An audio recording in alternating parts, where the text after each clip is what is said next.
오늘도 거룩하고 복된 주일을 맞이하여서 예수님만을 자랑하고 예수님만을 사랑하면서 하나님 앞에 나와서 예배를 드리는 여러분 모두에게 하나님의 은혜가 충만히 임하시기를 바랍니다. 또 하나님의 사랑으로 가득 차시기를 바랍니다.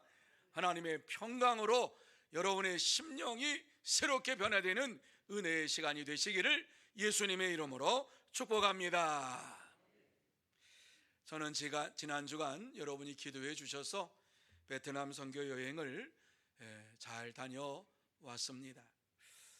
그곳에 가서 첫날 이제 내려서 선교사님을 만나게 되었습니다. 그것에 사역하시는 선교사님을 만나서 또 선교 보고를 듣게 되었는데 베트남을 위해서 기도하지 않을 수가 없었습니다. 현재 베트남은 공산주의 국가입니다. 우리는 자유민주주의고 그쪽은 사회민주주의입니다. 글자 두 글자만 다르는데 거기에는 엄청난 차이가 있습니다. 자유민주주의와 사회민주주의와는 차이가 상당히 많이 있는데 베트남은 어떠한 지역인가 하면은 종교의 자유는 있지만 포교의 자유는 없는 나라입니다. 종교의 자유는 있지만 전도의 자유가 없는 나라입니다. 그래서 현재 베트남의 예수를 믿는 이러한 사람들은 천주교까지 다 합해서 하는 얘기 같아요. 1억 명 정도가 되는데 약 0.2%만 이와 같이 예수를 믿는다, 이렇게 말을 하고 있습니다. 그러면 1970년 이전에는 1960년대 이전에는 어땠느냐? 베트남이 프랑스의 100년 동안 지배를 당했어요. 그리고 중국의 지배를 좀 당하고, 그러는 가운데에 베트남에는 자연스럽게 캐톨릭이 들어왔고 개신교가 들어와 가지고 교회도 많고 또 성당도 많고 신자들도 많은 이러한 나라였습니다. 깜짝 놀란 것은 그 선교사님이 그 보고를 하는데 1900년도에 아시아의 최대 신학대학이 베트남에 있었대요. 깜짝 놀랐어요. 베트남이 아시아의 최대 기독교 국가로서 많은 사람들에게 알려졌고 그 선교사들이 그곳에 들어와서 많은 사람들을 복음화하는 일에 이렇게 힘썼다는 거지요. 물론 불리고 국가예요. 지금은 공산주의가 돼가지고 그것의 교회가 찾아보니까는 별로 우리나라 같으면 이곳저곳에 십자가가 많이 붙어 있는데 십자가가 한 도시에 하나 보일랑 말랑 길거리에는 보이지도 않고요. 그리고 프랑스 시대에 프랑스에서 신부들이 와가지고 지어놓은 성당 크게 지어놨으니까 그거는 제일 좋은 데 지어놔가지고 잘 보이는 데 지어놔가지고 그것은 한 두 군데 봤어요. 공산주의 국가가 됨으로 인하여서 기독교인들이 다 사라져 버렸어요. 그리고 1억 명 정도가 되는 이러한 가운데 0.2%만 기독교 신자라고 이렇게 얘기를 하는데 캐톨릭 신학대학은 있어요, 그곳에. 그리고 캐톨릭 신자들은 개신교 신자들보다 좀 많아요. 개신교 신자들은 그 신학대학이 이렇게 많이 있던 신학대학이 다 사라지고 2015년에 개신교 신학대학이 이제 신학교가 설립이 되고 2019년에 18명의 이러한 졸업생을 배출을 했다고 합니다. 이러한 것을 보면서 우리가 얼마나 자유롭게 신앙생활을 하고 있는지, 그리고 복음을 자유롭게 전할 수 있다고 하는 것이 얼마나 큰 하나님의 축복인가 하는 사실을 깨닫게 되고 베트남을 위해서 기도하지 않을 수가 없어요. 물론 여러분 중에 베트남 여행하신 분도 많이 있을 거예요. 뭐 우리랑 거의 같아요. 뭐 사는 거, 먹는 거, 그리고 건물 세워지고 자동차 지나가고 뭐 그 사회적으로 보면은 모든 게 다 뭐 다른 게 없네 우리나라랑. 그런데 영적으로 보면은 영적으로 완전히 무너진 이러한 나라가 베트남이에요. 그리고 심지어 주민등록이 그곳에 주민등록증에 종교가 표시가 된대요. 그런데 종교가 표시되는데 기독교, 불교 뭐 이런 종교가 표시가 되는데 그 종교를 가지면은 사회적으로 진출하기가 굉장히 힘들대요. 특별히 기독교인이나 그러면은 어느 정도로 이게 사회생활하는데 어느 정도까지만, 그 이상은 안 된답니다. 차별을 받는 이러한 시대를 살고 있는 성도들이 아직도 있다고 하는 것. 그러면서 그들은 열심히 전도하는데 힘을 쓰고 있어요. 전도를 하다가 잡히면 감옥에 가는 거예요. 18살 이상 되는 이러한 사람은 자유롭게 내가 종교를 갖고 싶다 그래서 그걸 가지면 되는데, 그리고 자기가 가졌다고 다른 사람에게 예수 믿으라고 이와 같이 얘기할 수 없는 나라가 그 나라예요. 영적으로 깝깝하고 답답하고 어두움이 가득 찬 이러한 나라가 베트남이라는 것을 알고서 위에서 기도하지 않으면 안 되는구나. 그런데 진짜 감사한 것은 우리 한인들이 들어간 이러한 도시에, 어떤 도시는 한 10만 명이 살고 있는 도시가 있대요. 그런데 그 도시에는 한인 교회들은 다 있대요. 많대요. 그리고 한인들은 나와서 예수를 믿고 이와 같이 신앙생활을 하는 분들이 많이 있대요.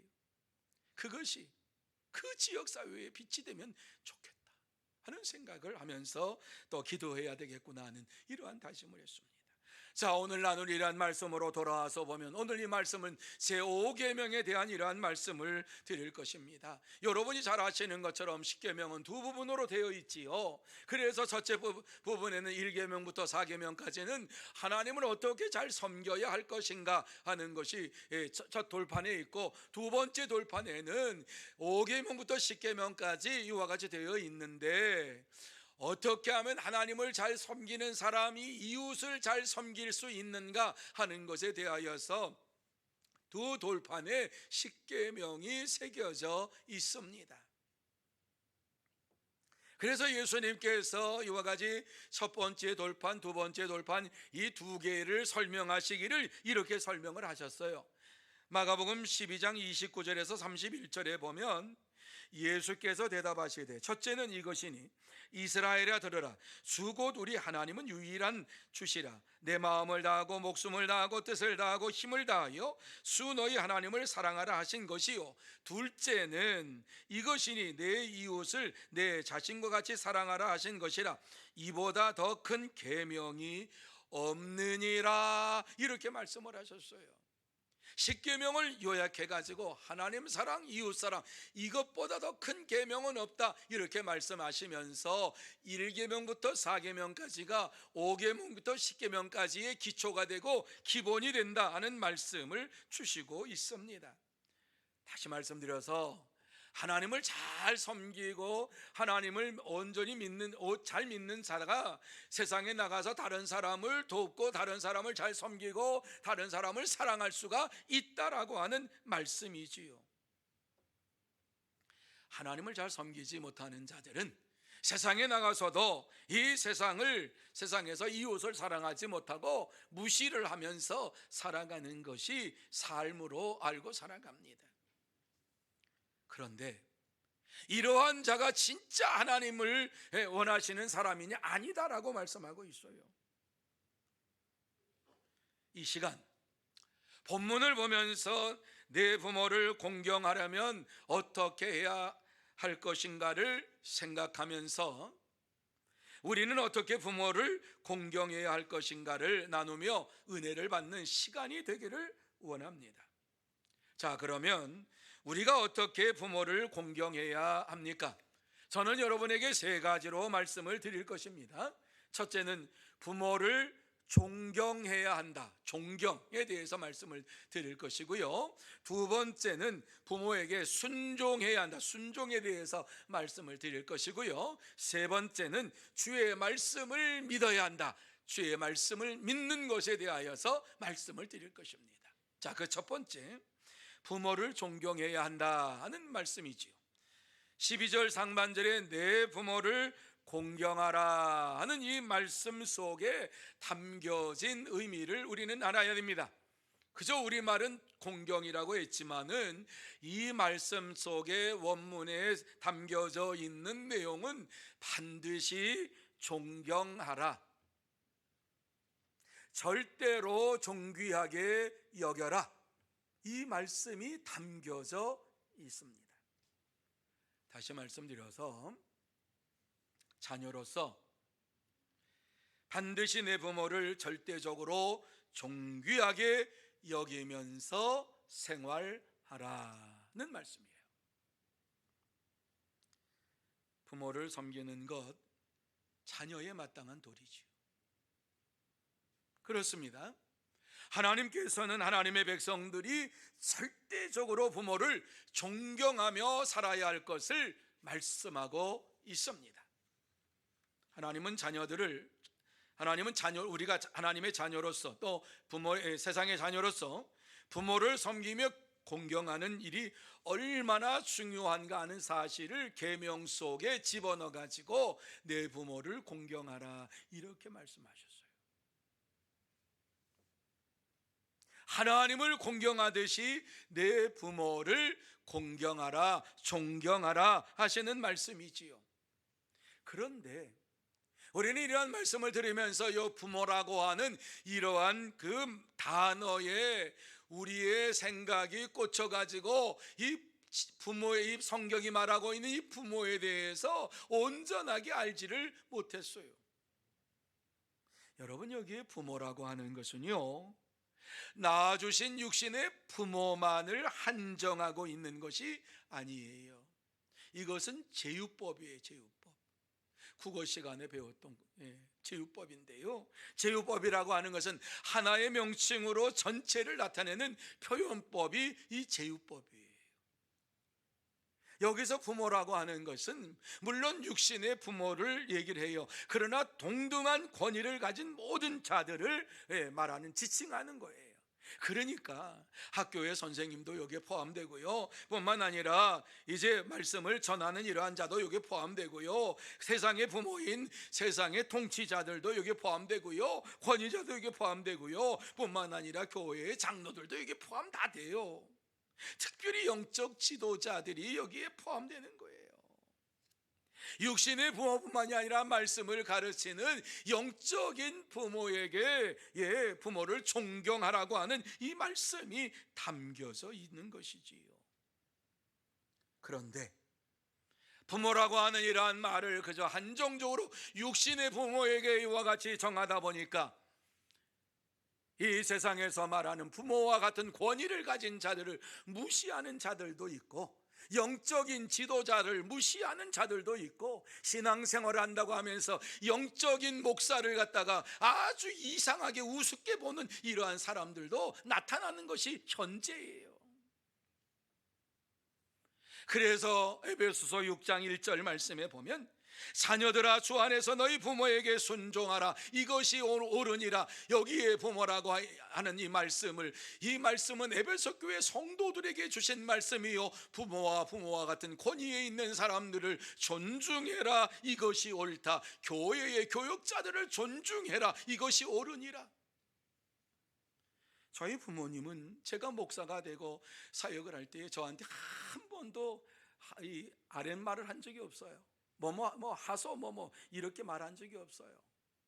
왜 그랬을까? 항상 부르는 게 조목사님 이렇게 불렀어요. 여러분, 그런데 현대 교회에서는 이것이 사라졌어요. 굉장히 교역자들을 참 제가 볼 때는 너무 안타까운 마음이 드는데, 하대하듯이 돼요. 종을 대하듯이 돼요. 너무 가슴이 아파요. 그런데 왜 이 말씀을 이와 같이 성경에서 기록하고 있는가? 자녀들아, 네가 진짜 하나님의 자녀면 주 안에서 너희 부모에게 순종하라, 이것이 옳으니라. 내 부모에게 순종할 뿐만 아니라 권위자들에게 순종하고 영적인 지도자들에게 순종하라고 하는 존경하라고 하는 이 말씀을 주시고 있어요. 왜? 이것이 옳으니라, 이것이 복을 받는 일이니라. 여러분, 복을 받기 위해서 예수 믿는 것 아닙니까? 우리가 하나님의 복을 받기 위해서 주님 앞에 나와서 하나님 앞에 영광을 돌리는 가운데 주의 말씀을 잘못 해석하고 주의 말씀을 그저 내가 원하는 대로, 내가 생각하는 대로 해석해서 내 마음대로 풀이해서 한다고 하면 그것은 하나님을 믿는 사람이 아니지요. 여러분, 다른 종교에서도 부모를 존경하는 것이 많이 나타나 있어요. 그래서 당연한 것으로 생각을 하고, 유교에서는 아주 많이 나타나지요. 부모에 대해서는 절대적으로 순종하라, 이렇게 말씀을 하고 있는 것을 보게 됩니다.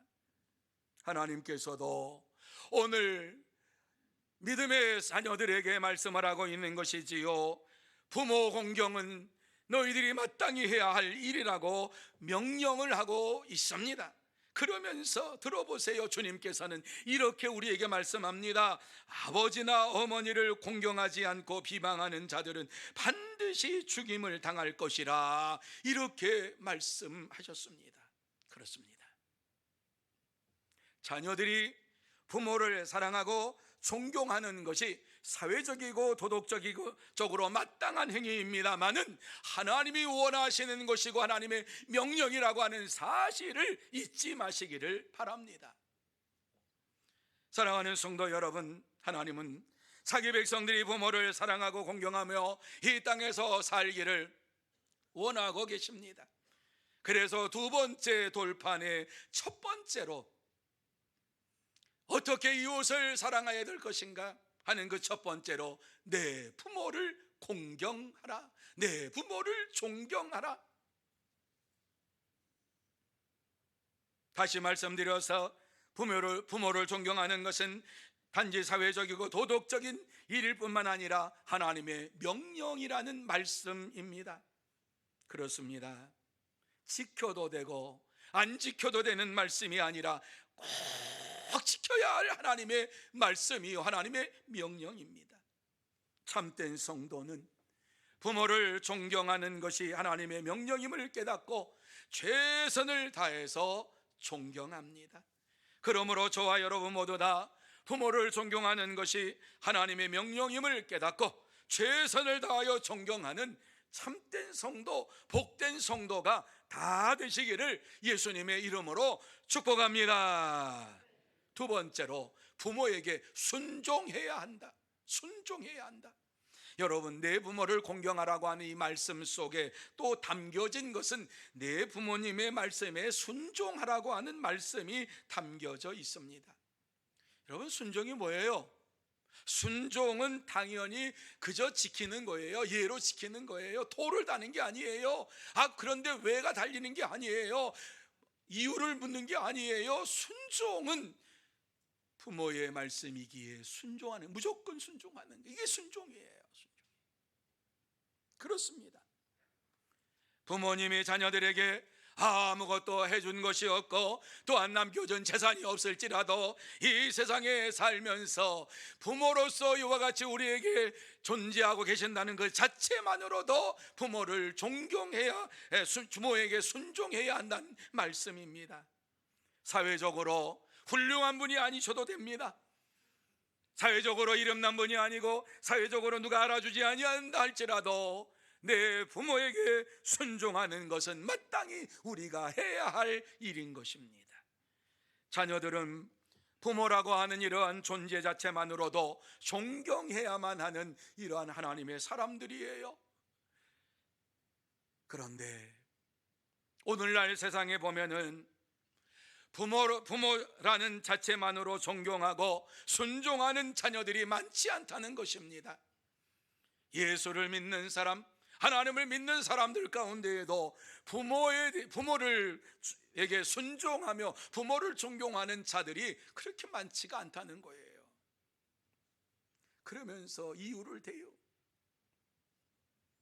자랄 때 나에게 해준 것이 무엇이 있습니까? 자기의 만족을 채워주지 못했다고 부모를 원망하기도 하고, 이와 같이 어려운 가운데 내가 태어나게 되었다고 이와 같이 한탄하는 이러한 이들이 예수를 믿는, 하나님을 믿는 사람들 가운데도 있다는 것입니다. 그런데 이 시대만 있는 것이 아니라 예수님 당시에도 이러한 자들이 있었습니다. 시대가 변한다고 이러한 자들이 다 사라진 것이 아니라 시대마다 이러한 자들이 있었어요. 그래서 예수님께서는 이러한 사회를 바라보시면서 한탄하시면서 무엇이라고 말씀을 하셨습니까? 들어보세요.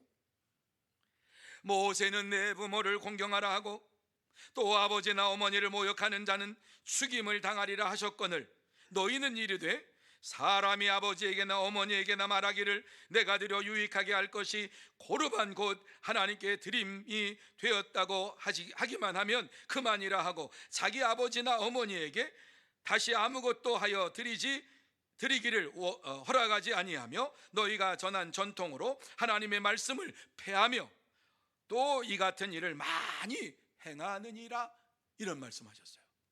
이 말씀이 무슨 말씀인가 하면은 내가 하나님을 믿고 하나님 앞에 다 드렸기 때문에 부모님에게 드릴 것이 없습니다. 죄송합니다. 내가 부모님께 드릴 게 없어요. 하나님 앞에 드렸더니만 부모님 앞에 드릴 것이 없어서 부모님에게 뭐 해드릴 게 없습니다. 이러면서 살았던 하나님을 믿는 사람들이 있었다는 거지요. 이것이 바로 유대인들의 고르반 사상이에요. 고르반 사상. 이것은 전통이었어요. 이러한 전통이 하나님의 말씀을 폐한다 그랬어요. 폐한다 그랬어요. 무서운 일입니다. 오늘날뿐만 아니라 예수님 당시에도 이와 같이 부모를 공경하라고 말씀을 들었음에도 불구하고 부모 존경하지 아니하고 부모의 말씀에 순종하지 아니하는 이러한 자들이 무지기수로 많이 있어서 예수님께서는 이것을 보시며 한탄하면서 이와 같이 말씀을 하셨다라고 하는 것이지요. 바로 이 부모를 공경하지 않는 것이 하나님의 말씀을 폐하는 것이다. 하나님 말씀 폐하는 자는 어디 갑니까? 마지막 때가 되면 이러한 일들이 많이 벌어질 것을 우리에게 말씀을 해주고 있어요. 마지막 때가 되면은 먹고 마시고 즐겁게 사는 일이 많이 일어날 거예요. 여기저기서 쾌락을 즐기는 일이 많이 일어날 거예요. 자녀들이 시집가고 장가가고 하나님 말씀을 깨닫지 못함으로 인하여서 심판을 받게 되는데 죽음의 형벌을 받게 되고 지옥에 들어가는 이 일도 벌어질 수 있다고 말씀을 하고 있습니다. 이러한 심판을 받지 않으려면은 내 부모에게 순종하라. 내 부모에게 순종하라. 여러분, 부모님에게 더 많은 것 싸다 드리는 것도 중요하지만은요, 그것보다 더 중요한 것은 부모님의 말씀에 순종하는 것이 참된 효도인 줄로 믿습니다. 이 사실을 디모데전서 5장 4절에 이렇게 우리에게 말씀합니다. 만일 어떤 과부에게 자녀나 손자들이 있거든 그들로 먼저 자기 집에서 효를 행하여 부모에게 보답하기를 배우게 하라. 이것이 하나님 앞에 받으실 만한 것이니라. 이렇게 말씀을 하고 있습니다. 하나님이 받으시는 것이 무엇이냐? 하나님이 기뻐 받으시는 것이 무엇이냐? 먼저 자기 집에서 효를 행하여 부모에게 보답하기를 배우게 하라. 가정에서 효를 가르쳐 부모를 섬기고 하나님을 섬기는 것, 이 부모를 섬기는 것이 하나님의 명령이라고 하는 이 사실을 자녀들에게 가르치고 이 말씀을 실행하게 하여서 그리고 보답하게 하여서 이와 같이 온전한 하나님의 말씀을 따라서 순종하는 이러한 자들이 되게끔 만들어라. 이것이 하나님 앞에서 받으실 만한 것이 하나님이 기뻐하시는 것이라는 말씀이에요.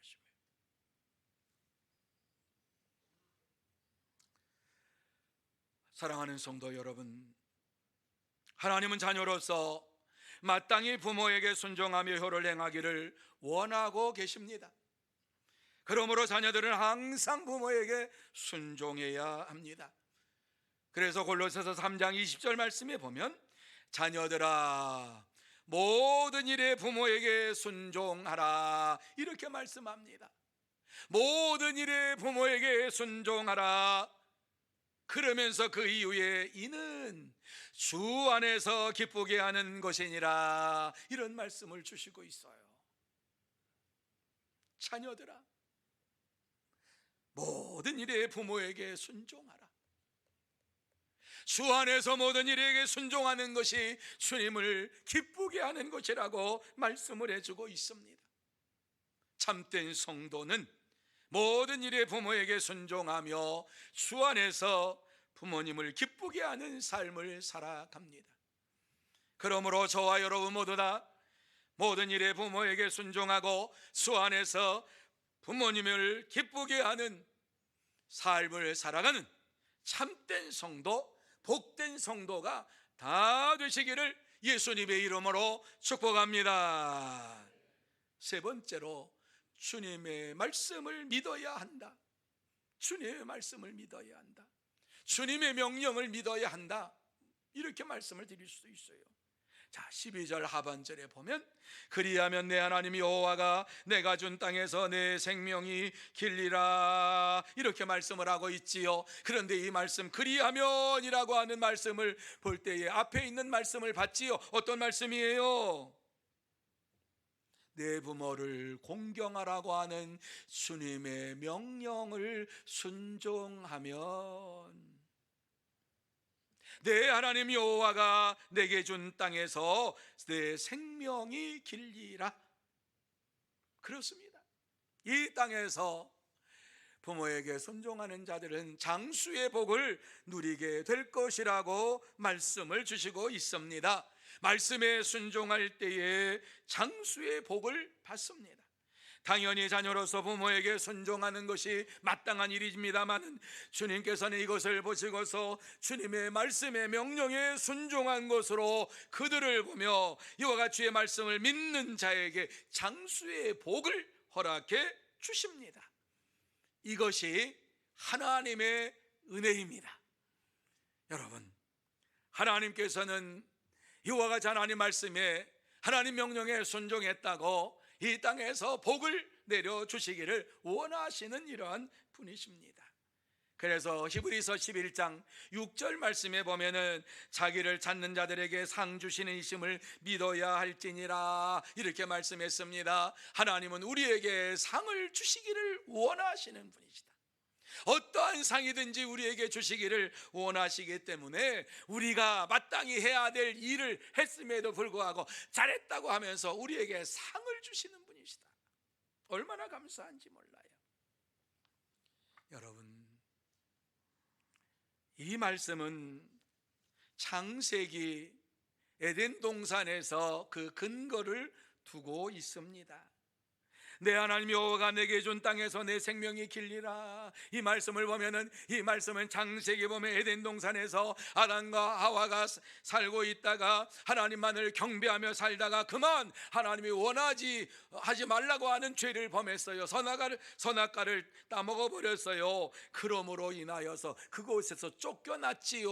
그런데 그 사실을 하나님께서는 생각을 하시면서 그 말씀을 기억하라고 하시면서 이 말씀을 주신 것이지요. 내 하나님 여호와가 내게 준 땅에서 내 생명이 길리라. 쫓겨나는 일이 없을 것이다. 내 생명이 영원히 있을 것이다.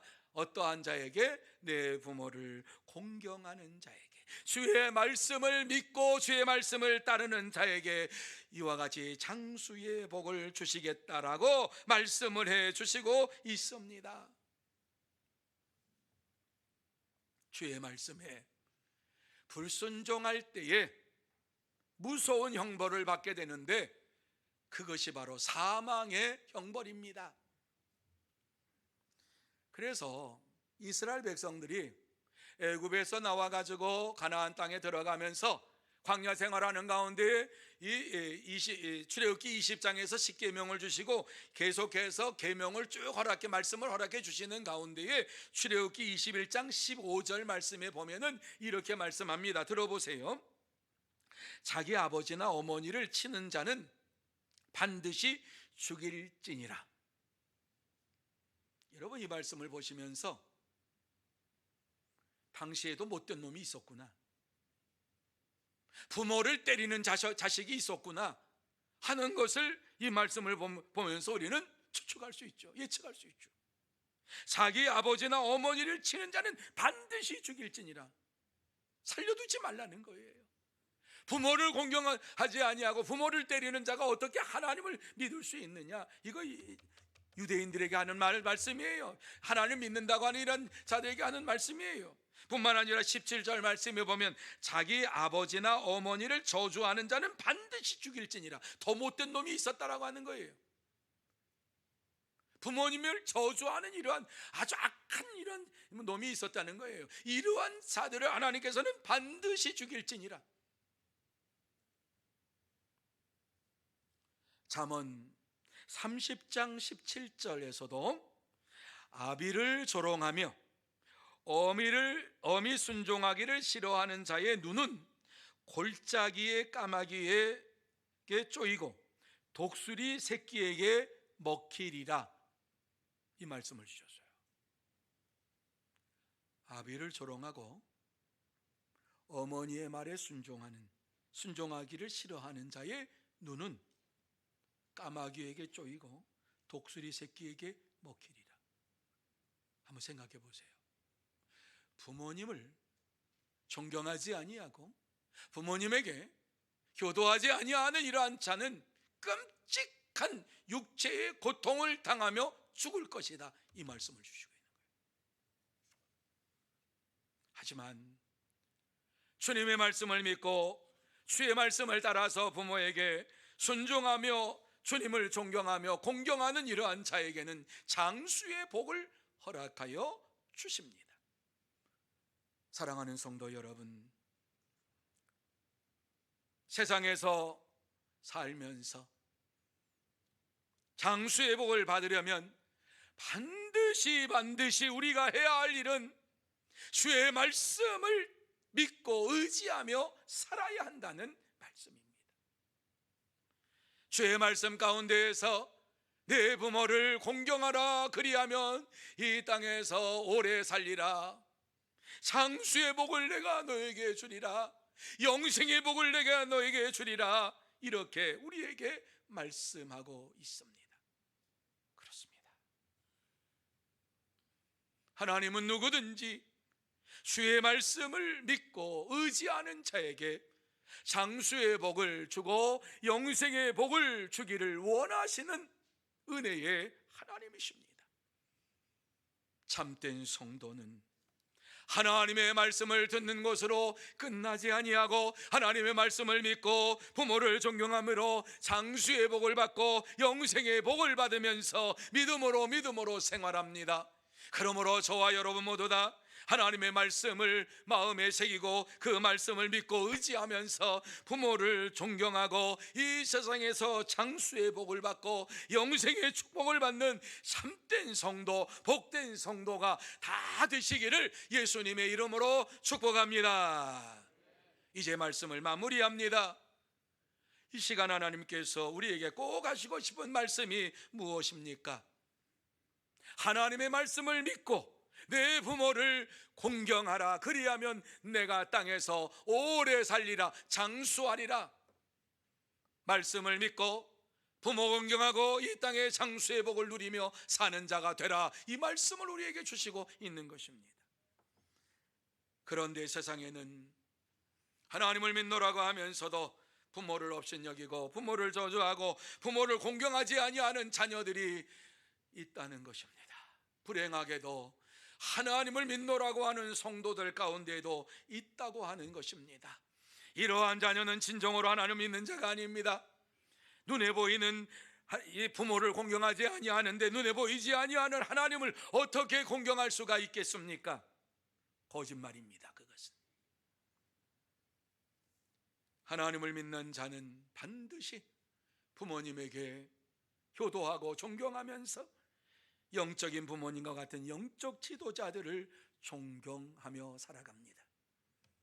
문제는 하나님을 믿노라고 하면서 내 부모를 공경하라고 하는 말씀을 듣고서도 불순종하며 사는 것이 문제입니다. 그래서 하나님께서는 이 시간 이 말씀을 우리에게 주시면서 다시 한번 내 부모를 존경하라, 내 부모를 공경하라, 이런 말씀을 주시고 영적 지도자들을 존경하는 이러한 자들이 되라고 말씀을 주시고 있는 것입니다. 이것이 복을 받는 일이요, 이것이 하나님의 은혜의 복을 주시는 이러한 통로인 것입니다. 지금 이 시간 우리의 잘못을 고백하고 부모를 공경하는 이러한 시간이 되시기를 바랍니다. 그럴 때에 여러분의 마음의 고통이 사라지고 하나님이 주시는 기쁨이 여러분의 심령 속에 넘치게 될 줄로 믿습니다. 예수님께서도 당시 많은 사람들이 예수님을 그리스도로 믿지 아니하고 저들이 하나님의 아들로 믿지 아니함으로 인하여 하늘의 기쁨이 저들에게 없는 것을 보시면서 저들을 향하여서 하신 말씀이 무엇입니까? 너희는 마음에 근심하지 말고 하나님을 믿으니 또 나를 믿으라, 이렇게 말씀하면서 너희들이 진짜 하나님을 믿느냐? 나를 믿어라. 내가 주는 말을 너희의 마음속에 새겨라. 그리하며 너희가 기쁨을 얻으리라, 이렇게 말씀을 주셨어요. 그러면서 우리에게 주신 복된 말씀, 내가 곧 길이요 진리요 생명이니 나로 말미암지 않고는 아버지께로 올 자가 없느니라, 이렇게 축복의 말씀을 주셨어요. 오직 예수 그리스도만을 의지하고 조금 부족해도 예수님만을 바라보면서 나아갈 때에 영생의 축복을 우리에게 주시겠다고 약속해 주셨습니다. 그렇습니다. 내 부모를 공경하라는 말씀에 순종할 때에 여러분의 심령의 고통이 사라지고 기쁨이 넘치게 될 줄로 믿습니다. 사랑하는 성도 여러분, 하나님께서 우리에게 내 부모를 공경하라, 그리하면 이 세상에서 오래 살리라고 말씀을 주셨습니다. 이 말씀을 주신 이유가 무엇이겠습니까? 이 땅에서 부모 공경 잘하고 하나님 진짜로 믿고 부모 공경 잘함으로 인하여서 장수의 복도 받고 영생의 복을 받는 네가 되기를 원하노라 하시는 주님의 마음이지요. 그렇습니다. 주님은 우리가 이 땅에 사는 동안 축복을 받기를 원하시는 분이에요. 장수의 복을 누리기를 원하시는 분이에요. 영생의 복을 누리기를 원하시는 분이에요. 그러므로 저와 여러분, 이 땅에 살면서 주 안에서 부모에게 공경하고 영적 지도자들을 존경하고 장수의 복을 받고 영생의 복을 받으면서 하나님의 창조 질서를 지키는 복된 여러분들이 다 되시기를 예수님의 이름으로 축복합니다. 기도하시겠습니다.